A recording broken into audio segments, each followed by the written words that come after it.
Hello दोस्तों, आज हम शुरू करने वाले हैं क्यूब एंड क्यूब रूट। बहुत सारे व्यूअर्स और स्टूडेंट ने मुझे कहा कि प्लीज़ सर कॉपी पेन पर ही समझाएं, क्योंकि उसे एमएस वर्ड में और वो वाली एडिटिंग में समझ नहीं आता। तो उन्हीं की फरमाइश पर आज मैं कॉपी पेन लेकर आया हूँ, क्यूब और क्यूब रूट। ठीक है, जैसे हमने पहले किया था स्क्वायर एंड स्क्वायर रूट, उसी के साथ है क्यूब और क्यूब रूट। ठीक है, क्यूब का क्या मतलब होता है? पावर 3।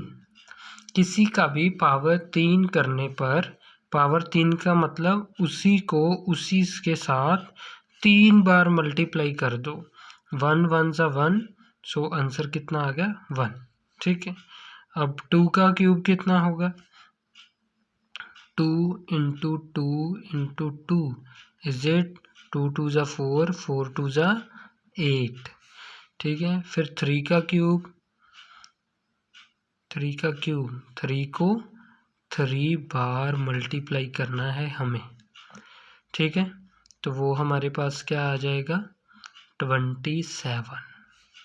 फिर 4 को करना है 4 इंटू 4 इंटू 4, तो वो कितना आ जाएगा? 64। फिर 5 को, इसी तरह से हम सभी नंबर्स का स्क्वायर रूट निकाल सकते हैं। ठीक है, तो इसका आप स्क्रीनशॉट ले सकते हैं। हमने 20 तक के क्यूब लिख दिए हैं, और जिस मर्जी स्टेटमेंट का हमें क्यूब कहा जाए, मान लो हमें 99 का क्यूब कह दे, तो मल्टीप्लाई तो हमें आती ही है। जैसे तैसे भी करके हम मल्टीप्लाई तो कर ही लेंगे और हमारा क्यूब आ जाएगा। ओके, और क्यूब में स्क्वायर में ट्रिक्स नहीं चलती, क्योंकि ट्रिक्स को याद करने में जो ध्यान लगाना है उसमें से तो हमारी मल्टीप्लाई ही हो जाएगी। और देखिए, अब इसका अगला जो पार्ट है क्यूब रूट। ठीक है, क्यूब रूट में क्या है, और क्यूब रूट को हम डिनोट कैसे करते हैं? जैसे कोई हमें कहे कि 64 का क्यूब रूट, इसे हम स्क्वायर रूट जैसे ही साइन देते हैं, लेकिन यहाँ पे छोटा सा एक 3 लगा होता है, जिसका मीनिंग क्यूब रूट।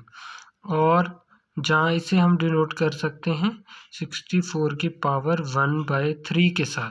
ठीक है, सो 64 का क्यूब और 64 की पावर 1/3 क्यूब रूट ही कहलाता है। ऐसे ही इसे डिनोट करते हैं। अब इसे सॉल्व कैसे करना है? एलसीएम की हेल्प से। ठीक है, किसकी हेल्प से?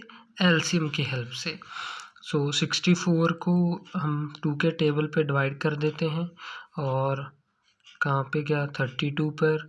32 को हमने किया तो 16 पर, 16 को किया 8 पर, 8 को किया 4, 4 को किया 2, और 2 को किया 1। तो इसमें से क्या करना है?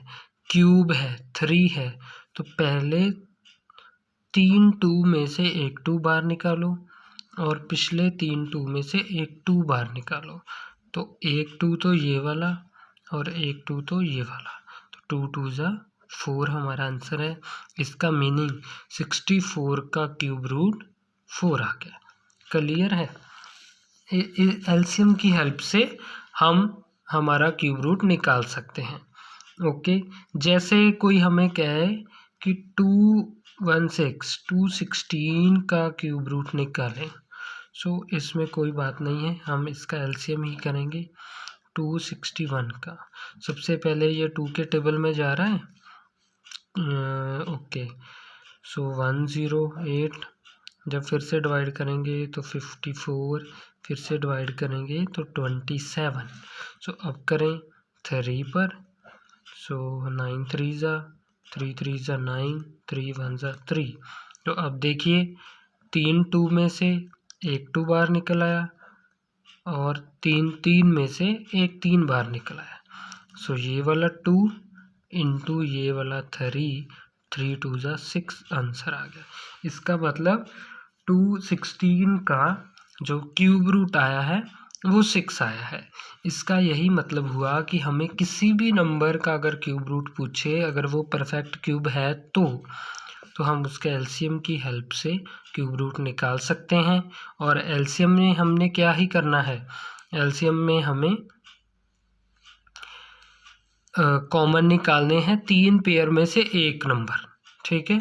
और ये 20 तक हैं, अगर तो याद हो जाए तो क्या ही कहना, और अगर फाइंड करना हो तो हम फाइंड भी कर सकते हैं। ओके, तो ये थोड़ा सा आपके लिए हम होमवर्क देने जा रहे हैं, ये आप कीजिएगा ट्राई। जैसे हम पूछें कि 512 का, और अगर हमसे पूछा जाए 729 का, और जैसे हमें कहे 728 का, तो आपने इन सभी के आंसर कमेंट बॉक्स में ज़रूर देने हैं, आंसर इन कमेंट बॉक्स। और थैंक्स आपका यहाँ तक वॉचिंग वीडियो को देखने के लिए।